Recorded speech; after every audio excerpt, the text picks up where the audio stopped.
നമസ്കാരം. പ്രവാസി മലയാളിയിലേക്ക് സ്വാഗതം. മലയാളി പ്രവാസികളുടെ കണ്ണ് നനയിക്കുന്ന രണ്ട് പ്രധാനപ്പെട്ട വാർത്തകളാണ് ഇന്ന് വിദേശത്ത് നിന്ന് പുറത്തു വന്നിരിക്കുന്നത്.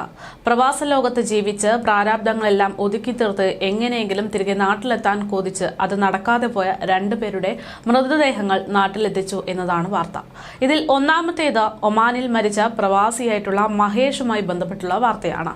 കഴിഞ്ഞ 4 മാസങ്ങളോളമായി വൃക്ക തകരാറിലായതിനെ തുടർന്ന് ഇദ്ദേഹം ചികിത്സയിലായിരുന്നു എന്ന വാർത്ത നേരത്തെ തന്നെ പുറത്തു വന്നിരുന്നു. ഈ മാസം 6-നാണ് മഹേഷ് മരണപ്പെടുന്നത്. അദ്ദേഹത്തിന്റെ മൃതദേഹം ഇപ്പോൾ നാട്ടിലെത്തിച്ച് സംസ്കാര ചടങ്ങുകളൊക്കെ കഴിഞ്ഞിരിക്കുകയാണ്. 2 വൃക്കകളും തകരാറിലായ മഹേഷിനെ 2024 ഒക്ടോബർ 3-നാണ് ആശുപത്രിയിൽ പ്രവേശിപ്പിക്കുന്നത്.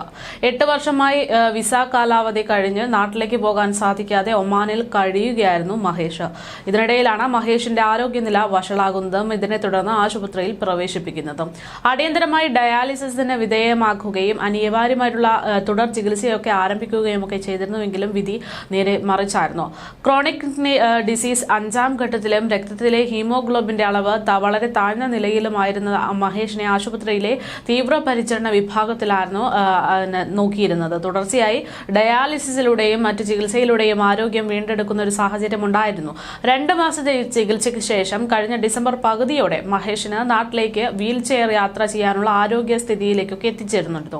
എന്നാൽ വാർഡിലേക്ക് മാറ്റിയ ശേഷം മഹേഷിന്റെ മാനസികാരോഗ്യം വീണ്ടും വഷളാകുകയും പിന്നാലെ ശ്വാസതടസ്സം പോലുള്ള പ്രശ്നങ്ങൾ അനുഭവപ്പെടുകയും രോഗാവസ്ഥ മൂർച്ഛിക്കുകയും ചെയ്തതാണ് വിധി മാറിമറിയാൻ കാരണം. ഇതോടെ നാട്ടിലേക്ക് കൊണ്ടുപോയി ചികിത്സ തുടരുന്നതിനുള്ള സാധ്യതകൾ മങ്ങുകയായിരുന്നു. ഇതിനിടെ മഹേഷ് കുമാറിന് നാട്ടിലേക്ക് മടങ്ങാൻ കഴിഞ്ഞ ഒക്ടോബർ 29-ന് Muscat India embassy out pass അഥവാ എമർജൻസി സർട്ടിഫിക്കറ്റ് ഇഷ്യൂ ചെയ്യുകയും ചെയ്തിരുന്നു. അടിയന്തര സർട്ടിഫിക്കറ്റ് 2025 ഏപ്രിൽ 28 വരെയായിരുന്നു സാധുവായിരുന്നത്. എന്നാൽ നാട്ടിലേക്കുള്ള മടക്കയാത്രയ്ക്കും മറ്റു ആവശ്യങ്ങൾക്കും ചികിത്സയ്ക്കും വലിയ തുക ആവശ്യമായതിനെ തുടർന്ന് മഹേഷിന്റെ മടക്കയാത്ര നീണ്ടുപോയി. മാസങ്ങളോളം ചികിത്സ തുടർന്നതോടെയാണ് ഇക്കാലയളവിൽ ഏകദേശം 30,000-ഓളം ഒമാനി റിയാലിന് മുകളിലാണ് ആശുപത്രി ബില്ലുണ്ടായിരുന്നത്. മഹേഷിനെ നാട്ടിലെത്തിക്കുന്നതിന് വേണ്ടി സാമൂഹിക പ്രവർത്തകരുടെ നേതൃത്വത്തിലുള്ള ശ്രമങ്ങളൊക്കെ നടത്തി വരികയായിരുന്നു. ഇതിനിടയിലാണ് വ്യാഴാഴ്ച ഉച്ചയോടെ മഹേഷ് മരണപ്പെടുന്നത്.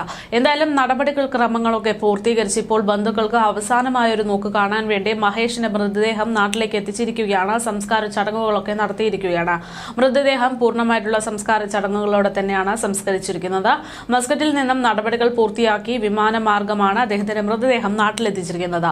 ജീവനോടെ നാട്ടിൽ പോകാനും ഉറ്റവരെ കാണാനും കഴിയാതെ ഒറ്റപ്പെട്ട മഹേഷിനെ ഒടുവിൽ ജീവനറ്റ് നേരിൽ കണ്ടപ്പോൾ വീട്ടിലെ വൈകാരിക നിമിഷങ്ങൾ പ്രവാസ ലോകത്തിന് വളരെ വലിയൊരു വേദനയായി മാറിയിട്ടുണ്ട്. വിവാഹമോചിതനാണ് മഹേഷിന്റെ അന്ത്യകർമ്മങ്ങൾ അതുകൊണ്ട് തന്നെ സഹോദരിയുടെ മകനാണ് ചെയ്തിരിക്കുന്നത്.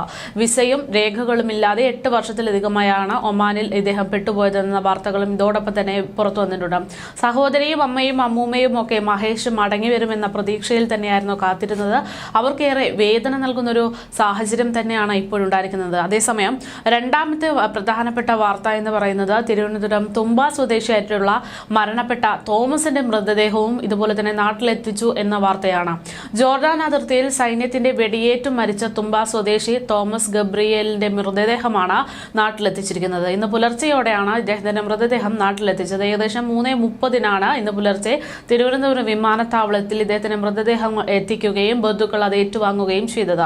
അന്തിമോപചാരം അർപ്പിക്കാൻ വേണ്ടി മന്ത്രി GR അനിൽ അടക്കമുള്ള നിരവധി ആളുകളാണ് ഇദ്ദേഹത്തിന്റെ വീട്ടിലെത്തിയത്.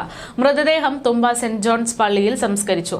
ഫെബ്രുവരി 10-നാണ് ജോർദാൻ ഇസ്രയേൽ അതിർത്തിയിൽ ജോർദാൻ സൈന്യത്തിന്റെ വെടിയേറ്റ് തോമസ് ഗബ്രിയേൽ പെരേര മരണപ്പെടുന്നത്.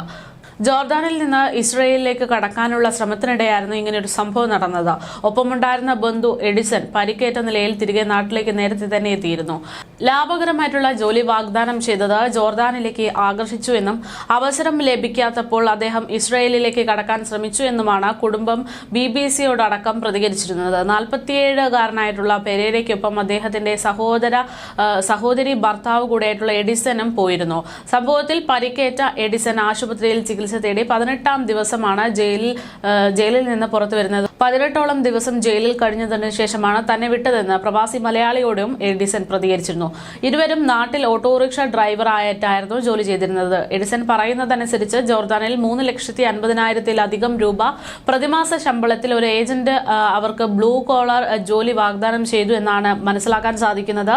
ഇന്ത്യ വിടുന്നതിന് മുമ്പ് ഏജന്റിന് 2,10,000-ത്തിലധികം രൂപ ടൂറിസ്റ്റ് വിസയിൽ ജോർദാനിലെത്തിയ ശേഷം 52,290 രൂപയും നൽകിയിട്ടുണ്ട് എന്നും വ്യക്തമായിട്ടുണ്ട്. എന്നിരുന്നാലും ഫെബ്രുവരി ആദ്യം അമാനിൽ എത്തിയപ്പോഴാണ് ജോലി ലഭ്യമല്ല എന്നുള്ള കാര്യങ്ങളൊക്കെ അറിയുന്നത്. ഇസ്രയേലിൽ മികച്ച ജോലി സാധ്യതകൾ ഉണ്ട് എന്ന് പറഞ്ഞ് അനധികൃതമായി തങ്ങളെ കടത്താൻ ശ്രമിച്ചു എന്നതാണ് ഏജന്റ് ചെയ്തത് എന്ന രീതിയിലൊക്കെ തന്നെയാണ് എഡിസന്റെ പ്രതികരണം.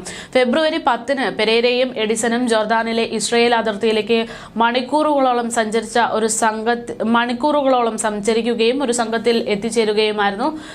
ഞങ്ങളൊരു കാറിലാണ് പോയത്. അത് വളരെ ദൂരത്തിലായിരുന്നു യാത്ര.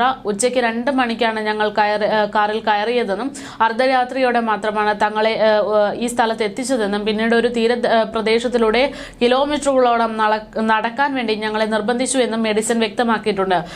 ഇരുട്ടിൽ നടക്കുമ്പോഴാണ് ഈ വെടിയേറ്റതെന്നും എഡിസൺ വ്യക്തമാക്കിയിരുന്നു. സുരക്ഷാ സേന അവരെ തടയാൻ ശ്രമിച്ചു. പക്ഷേ അവർ മുന്നറിയിപ്പ് ശ്രദ്ധിച്ചില്ല. ഗാർഡുകൾ അവർക്ക് നേരെ വെടിയുയർത്തുകയാണ് ഉണ്ടായത്.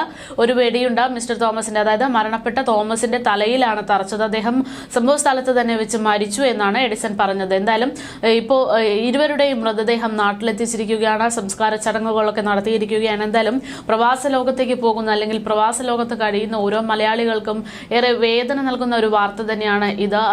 ജോലിയൊക്കെ കണ്ടുകൊണ്ട്, അതായത് കുടുംബത്തെ ഒന്ന് നേരെ നിർത്താൻ വേണ്ടിയുള്ള കഷ്ടപ്പാടിനിടയിൽ ജീവൻ നഷ്ടപ്പെട്ടിരിക്കുന്ന 2 മലയാളികളുടെ വാർത്ത തന്നെയാണ് ഇപ്പോൾ പുറത്തു വന്നിരിക്കുന്നത്.